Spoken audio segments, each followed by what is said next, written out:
Hello students, कैसे हो आप सब। मैं डॉक्टर एम राय एंड आपका YouTube channel डॉग्जी chemistry.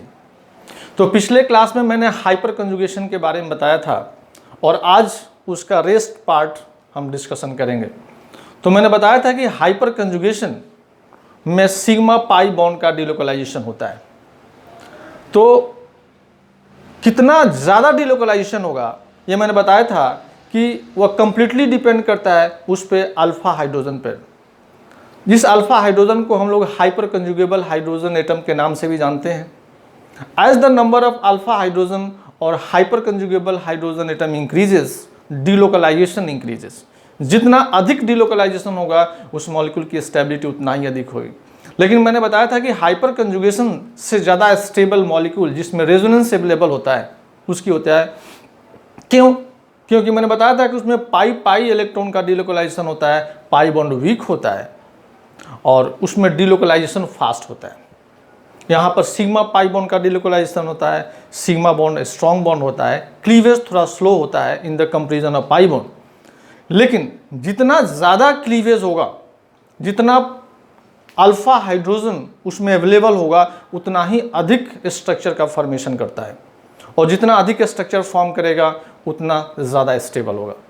It means what, hyper conjugation में कंपाउंड की स्टेबिलिटी कंप्लीटली डिपेंड करता है उसके अल्फा हाइड्रोजन पर।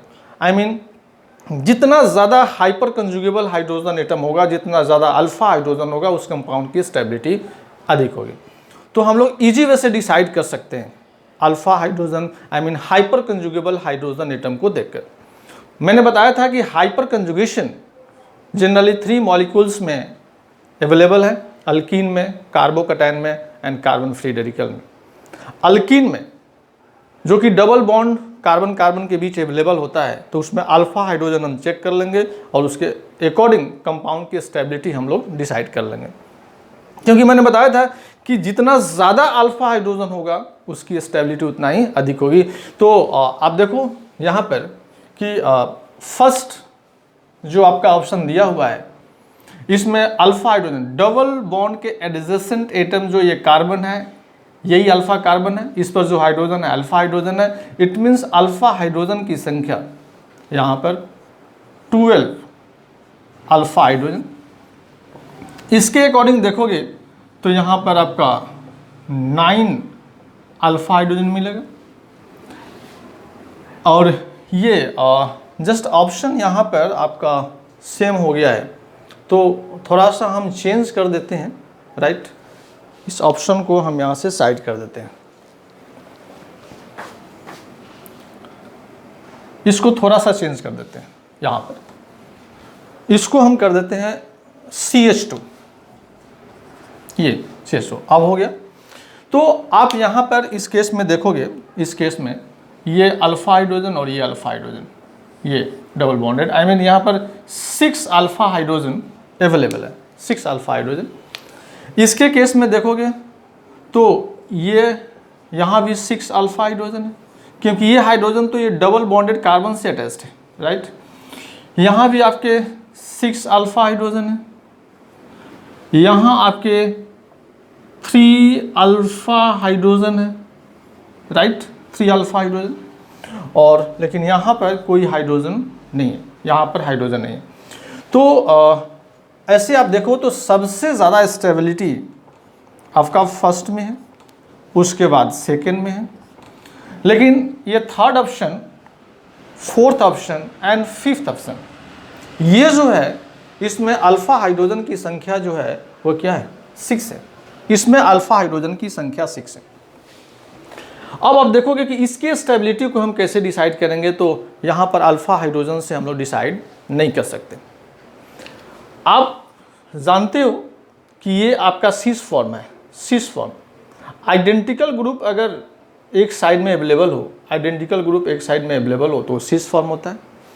और आइडेंटिकल ग्रुप, वही आइडेंटिकल ग्रुप अगर अपोजिट साइड में चला जाए तो ट्रांसफॉर्म हो जाता है, राइट।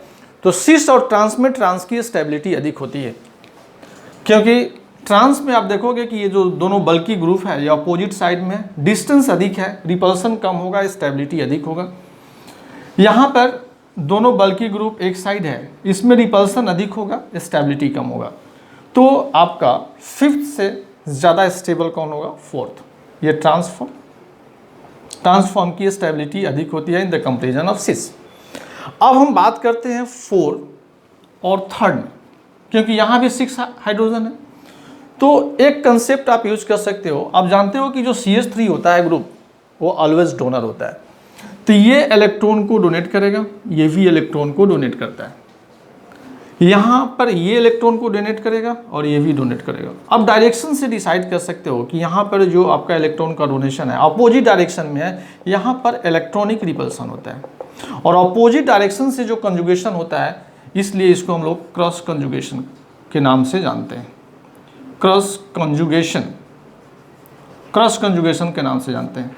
और जिस मॉलिक्यूल में क्रॉस कंजुगेशन हो, स्लाइटली उसकी स्टेबिलिटी जो है डिक्रीज कर जाती है। अपोजिट डायरेक्शन से जब आपका कंजुगेशन होगा तो रिपल्सन के कारण स्लाइटली स्टेबिलिटी डिक्रीज कर जाती है, जिसको हम लोग क्रॉस कंजुगेशन के नाम से जानते हैं। यहाँ पर वैसा कुछ नहीं है, यहाँ पर 6 अल्फा हाइड्रोजन है, लेकिन इसका कंजुगेशन आपका एक ही साइड से, इसमें रिपल्सन नहीं होता है, इसलिए इसकी स्टेबिलिटी ज़्यादा हो जाएगा, आई मीन फोर्थ से। तो फोर्थ से ज़्यादा स्टेबल होगा आपका थर्ड, एंड देन उसके बाद फोर्थ, मैंने अभी इसको कंपेरिजन किया था, देन फिफ्थ, एंड इसमें 6 एंड फाइनली 7, क्योंकि इसमें हाइपर कंजुगेशन नहीं है, क्योंकि यहाँ पर आपका अल्फा हाइड्रोजन अवेलेबल नहीं है। तो अल्कीन के केस में ऐसे हम लोग स्टेबिलिटी को डिसाइड कर सकते हैं on the basis of alpha hydrogen. Now हम लोग देखते हैं कार्बोकटायन का केस। कार्बोकटायन आप कहते किसे हो? तो species having positive charge on carbon atom. Carbon atom पर जब पॉजिटिव चार्ज हो तब आप उसको कहते हो carbocation.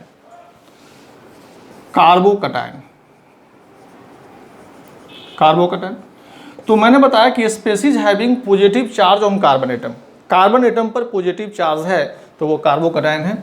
As for example CH3 plus, CH3 CH2 plus, CH3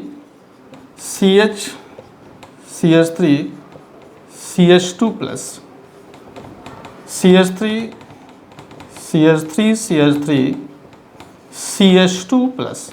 अगर हम बात करें इसमें हाइपर कंजुगेशन की, तो अगर देखो इतने सारे मॉलिक्यूल्स हैं, लेकिन अगर स्टेबिलिटी की बात करें इसमें तो सबसे ज़्यादा स्टेबल ये, सबसे ज़्यादा स्टेबल है यहाँ पर, क्योंकि फर्स्ट के केस में यहाँ पर तो आपका हाइपर कंजुगेशन है ही नहीं।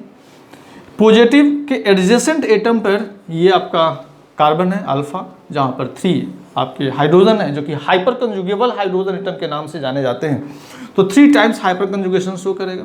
इसके एडजेसेंट एटम 1 टाइम, और यहाँ पर तो हाइड्रोजन है ही नहीं, हाइपर कंजुगेबल हाइड्रोजन नहीं है, तो ये भी हाइपर कंजुगेशन शो नहीं करेगा, ये हाइपर कंजुगेशन शो नहीं करेगा, और ये 3 टाइम्स शो करेगा, और ये 1 टाइम शो करेगा।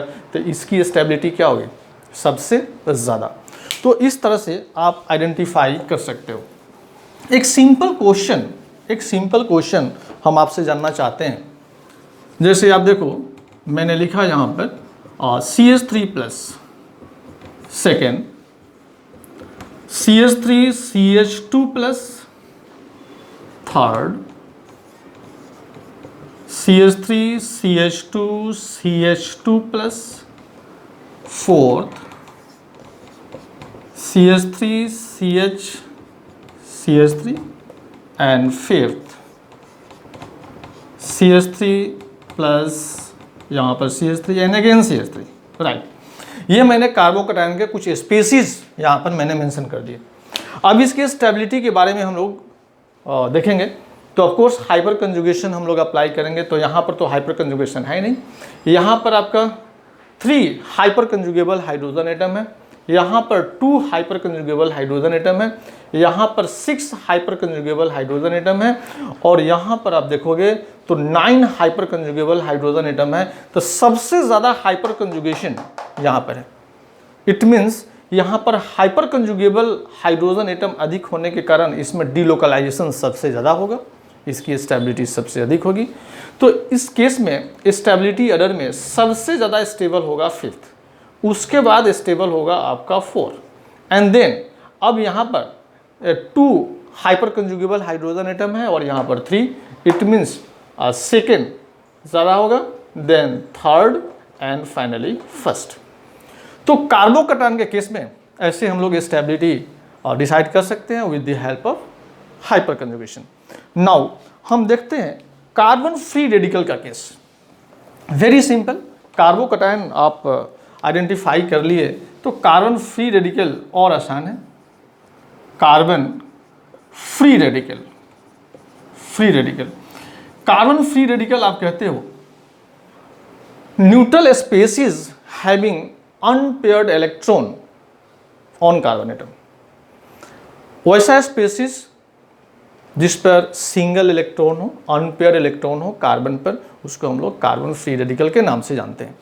तो आगे हमें लिखने की कोई ज़रूरत नहीं है, हम इसी में चेंज कर देते हैं। आप देखो ये फ्री रेडिकल, कार्बन पर अनपेयर्ड इलेक्ट्रॉन, यहाँ पर अनपेयर्ड इलेक्ट्रॉन, ये मैंने बना दिया, फ्री रेडिकल का केस मैंने बना दिया, राइट।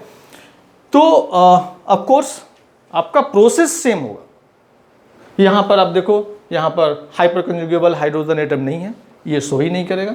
यहाँ पर 3 हाइपर कंजुगेबल हाइड्रोजन एटम, यहाँ पर 2 हाइपर कंजुगेबल हाइड्रोजन एटम, यहाँ पर आपका 6 एंड यहाँ पर 9। ऑफ कोर्स आंसर भी आपका वही हो जाएगा। नहीं तो carbocation and carbon free radical almost same है। नहीं तो इस तरह से हम लोग हाइपर कंजुगेशन के स्टेबिलिटी, हाइपर कंजुगेशन से रिलेटेड जो आपके क्वेश्चंस होंगे उसमें इस तरह से आप हाइपर कंजुगेबल हाइड्रोजन एटम को देखकर आप उसके स्टेबिलिटी को डिसाइड कर सकते हो, राइट। तो हम अगले क्लास में कुछ न्यू टॉपिक स्टार्ट करेंगे, राइट। आप इस टॉपिक को ध्यान से स्टडी करो।